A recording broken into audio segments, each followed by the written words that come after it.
ما شاء الله تبارك الله، الصلاة على النبي. أسهل وألذ مندي من يد العمدة. صفار الزعفران، فلفل وكمون وشوية ملح بس. طبعا عندنا هنا الرز منقوع جاهز. بالنسبة يا اخوان لوزنية الرز، لأن في كثير ما يعرفوا كيف يوزنوا الرز.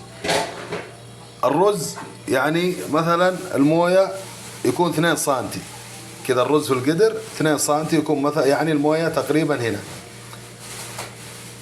يا اخوان الحين الموية 1 سنتي، لازم تكون 2 سنتي أو 2 سنتي ونص كذا. الحين 1 سنتي في جميع مضغوطة مندي أي شيء بتسويه، الرز لازم يكون ارتفاع 2 سنتي. الله يوفقنا وياكم يا رب. الحين 2 سنتي كذا، ارتفاع 2 سنتي، وزنية الموية 100.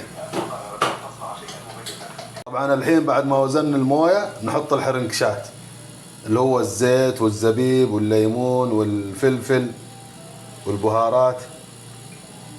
بعد ما خرمنا القصير الحين نحط الدجاج. يحيى عبادي حبيبي والله وينك؟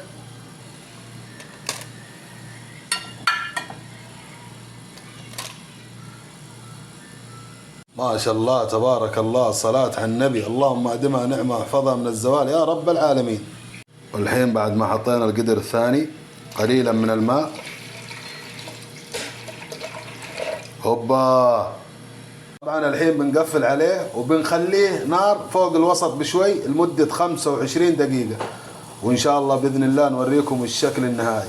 الله يوفقنا وياكم يا رب. هوبا ما شاء الله تبارك الله، صلاة على النبي. وهذا بعد نص ساعة. ما شاء الله تبارك الله. اللحظة الحاسمة، هوبا. وهذا الرز ما شاء الله تبارك الله، صلاة على النبي. اللهم أدمها نعمة احفظها من الزوال يا رب.